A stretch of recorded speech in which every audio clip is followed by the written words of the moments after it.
Hey guys, it's super late and super dark, but we're still going to discuss some principles of traditional Shaolin Kung Fu and how they apply to modern unarmed combatives. In particular, this one concept from Grandmaster Bruce Lee and Jeet Kune called Lin Seal Dai Da in Mandarin, which literally translates to simultaneous attack and defense. And it's really the key principle that I want you guys to master.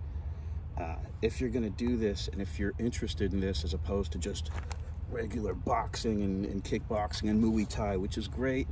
I did it for years. I absolutely loved it. It's just boring to me in comparison to the complexity of Kung Fu and everything happening and the disarms and the practicality of it. Not really the exoteric commercialized form of what Kung Fu has become, but less talking, more Kung Fu. So basically, just to start out, the key difference between Western boxing and Jeet Kune Kung Fu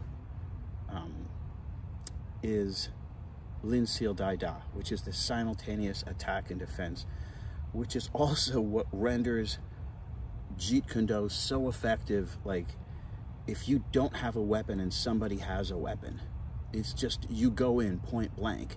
And it's why Jeet Kune doesn't work in terms of sport combat, because of course somebody who's a trained range fighter is gonna, they're training for somebody to just come in. But Jeet Kune assumes that you really have no other choice but to come in and blast, as opposed to boxing, which is like block, defense, block, defense, block, defense, block, ba ba ba ba ba, block, triple hit.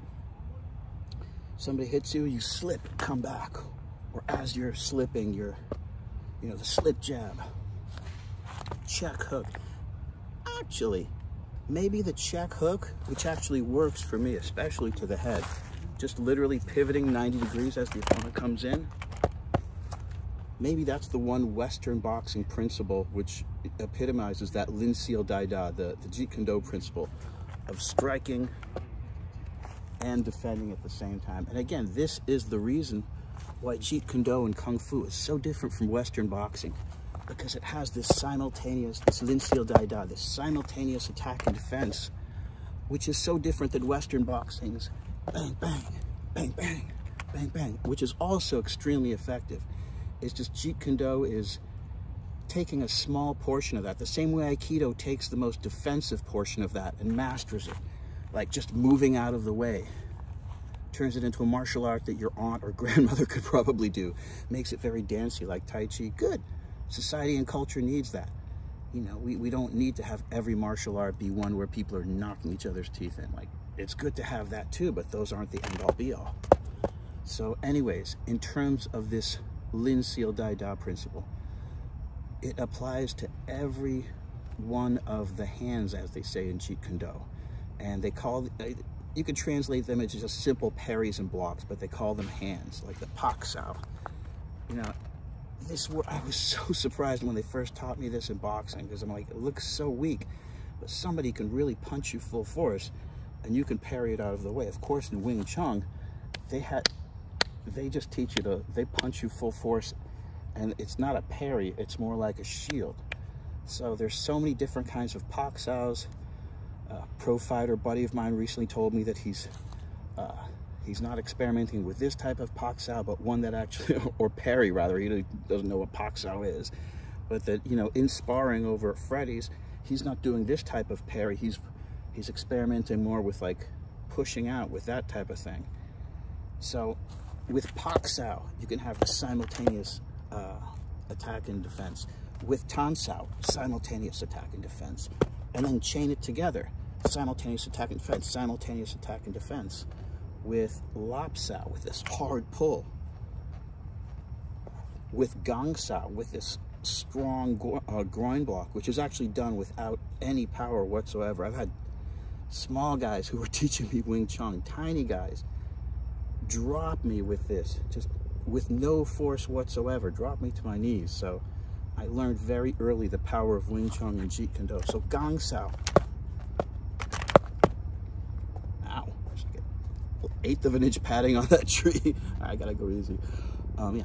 Gang Sao. As you're blocking down the knife strike or whatever coming at your groin, you're hitting at the same time with those spear fingers. See that?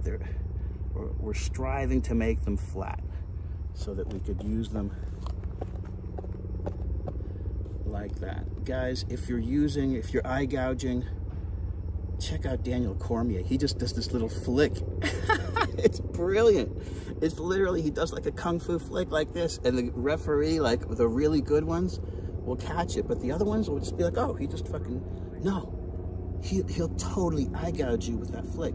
But that's advanced. For beginners, just remember, you're gonna break your hand like this. But like this, you can hit a brick wall as hard as you want, and you're really not gonna damage anything because you're not going in like this. You're slapping like that, but you're still getting a good eye gouge effect. Anyways, just wanted to go over this principle. I know it's pitch black. I need to bring some lighting out here. This Lin Seal Dai Da principle. So important. Go over it. Practice it. Practice your Jeet Kune Do. Practice the fixed elbow position. This is like one form that, you know, that whole, what's that weird one? The Sealam Tao. It actually becomes effective for learning this stuff. So thanks for all the new subscribers, and definitely train hard.